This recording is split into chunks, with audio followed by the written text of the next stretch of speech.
Hello and welcome back to the Ivy Grove channel. My name is Meg Birch and I've been a professional vocalist for about 8 years now, and so I wanted to bring to you today 10 really helpful tips to enhance your performance as a vocalist on stage.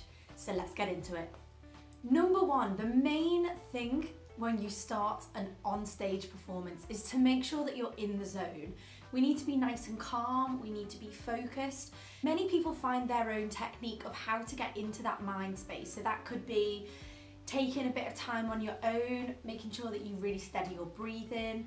I've heard some people say that a jigsaw or focusing on something else and distracting yourself and kind of realigning your thoughts really helps. Some people like to really kind of, in a healthy way, work through kind of their performance, go through, you know, I need to remember this, I need to remember this. Whatever way helps you, you need to find that yourself. So first things first, get your head in the right space and make sure you're nice and calm those nerves down.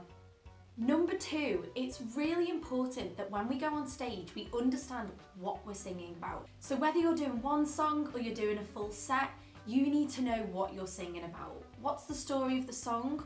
What kind of emotions is that going to need to bring? And what is kind of the song going to entail you? What story are we telling our audience? So work out that story, look at the lyrics, and also find a way that that song and those lyrics can relate to you. If you didn't write the song or you don't feel you relate to it, you're gonna need to find some kind of, even if it's a teeniest link of how you can make that spark emotion in you and make it a believable performance. Number three, eye contact. This is something that a lot of performers really struggle with. It can be quite awkward sometimes. Sometimes we think, oh, I don't want to keep eye contact with them, but by locking eyes with someone, you're going to make an impact. You're going to make them feel like they're worthy to be there, that you're thankful that they're there, and you make that connection.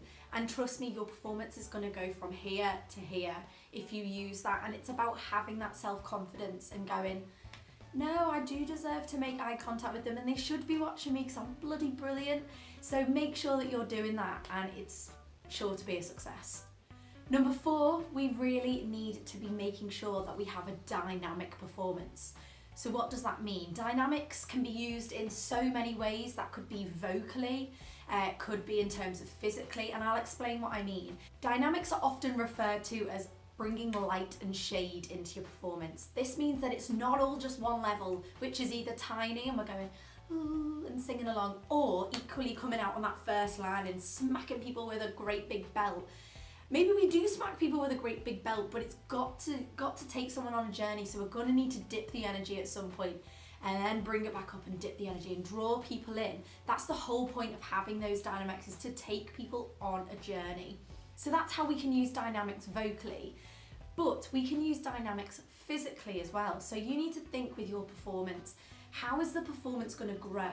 So if we were singing a ballad, we wouldn't straight away be kind of arms out, absolutely belting it and going for it. We need it to grow. So we'll maybe start, say we were on a scale of 1 to 10. 10 is like arms stretched out, you're giving it your all, and it's like that massive moment at the end of the song. Where does your song start? Does it start at a 0? Does it start at a 2? And then how does it dip throughout the performance physically? So maybe we start behind the mic and we're very still and we have no movement in our body. It's all in our face, all in our eyes. And maybe we're starting at a number 2.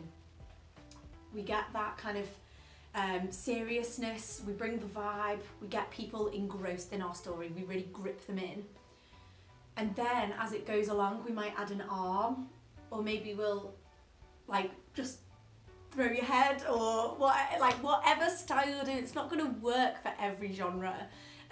You need to find how it works for you, whether it's subtle movements or going in bigger. We need to have that interest, or it's just going to be a boring performance. Number 5, really be aware that you are in front of an audience. And I know that sounds strange, but the amount of people who can be really interesting to watch on stage, but that don't have that connection with the audience, that happens a lot. So I have done gigs at Wembley, and I have done some gigs in really kind of small halls and things like that. And the one thing I've learned is that regardless of how big the space is, you have to adapt and work with the audience that's there. So by that I mean, let's have some sort of correspondence. Yeah, so if they're not really warming to it and they're a little bit scared to clap along, that's your job as the performer to get them clapping along. Encourage them. Let them know that this is a safe space and that you're not going to go like, why are you clapping along? It's your job as the entertainer to bring that fun side out of them, to let them know that this is a space we can have fun and we can be entertained. So make that connection with them, get them involved. Also, really be aware of your surroundings and the sort of audience that it is. So say you are a party band and you've got a whole set of like massive floor filler bangers, and you turn up and you go, oh, the crowd's just not digging this, or maybe they're slightly older and our songs are more current or something like that.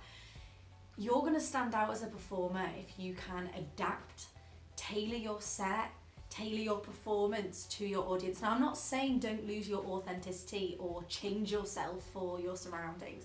You've still got to take hold of what makes you you, but you do need to adapt. You need to make your audience aware that I've acknowledged you're here. Maybe this isn't working, so as the performer, I'm going to give you what you need to come out of your shell to have a good time. Number 6 is to make sure that we're using our face, that we're smiling, that we are showing that emotion from the story we now know what we're telling. So those lyrics, we've worked it out, that was step number 2. We've worked out what the song is about and we need to show that in our face. I'd really encourage you as a performer, and the way that I kind of help myself doing this is by performing into a mirror at home. Look at yourself, watch yourself and think, am I really conveying that emotion? If I'm singing a happy love song, am I smiling or do I look miserable? And you need to make those changes. You need to make it very obvious. At the end of the day, as a singer, you're also doing acting. In order to tell that story, we really need to show it. So yeah, really acknowledge what your face is doing and make sure that it's helping you to tell that story. Number 7 is something that I learned when I was at university, and that was something called don't corpse.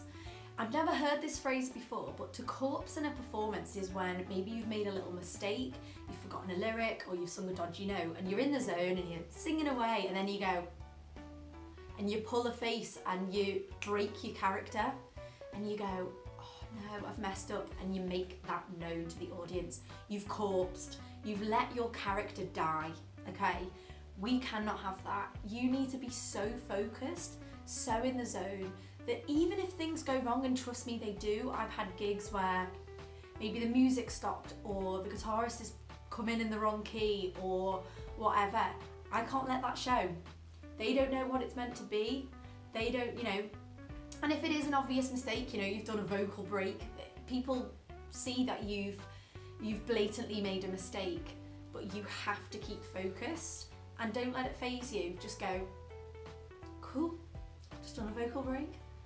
I'm just going to pretend like nothing's happened.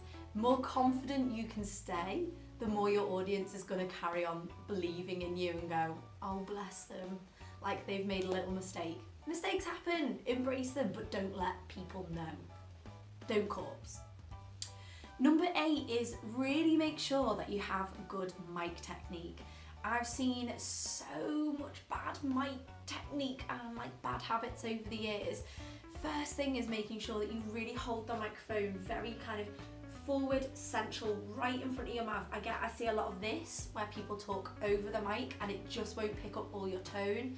Also too far away, or they start here but then they drift away. You have to be direct.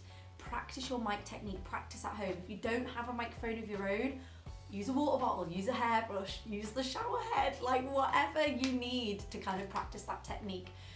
And also things like if you're using a mic stand, do not use the mic stand as your crutch, okay? That is there to hold your mic when you're playing guitar or you want to use your arms. That's not a crutch, okay? So the amount of people I've seen who lean on it as they're singing because they're like, I don't know what to do with this arm, so I'm going to lean on the mic stand. Just don't do it. Like, it's a bit amateurish, and maybe that's telling you something that you need to go away and work out how to be comfortable. using your body and embracing the performance. Don't use that as a safety blanket. Another thing, don't flipping twiddle the lead. When you see people with mics and they've got like 2 loops of the lead, do you know what I mean? Just don't do it. Like, again, it's about making sure that you put the groundwork in and the prep so that you know that you're not going to get awkward and you don't need to be fidgeting. Your mic is purely there to amplify you, and that's it.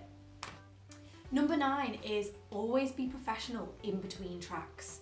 So the amount of times, again, where I've seen phenomenal performances and I'm watching a set of a band or a singer or that sort of thing, and then in between they've had this moment, and then they finish and they go,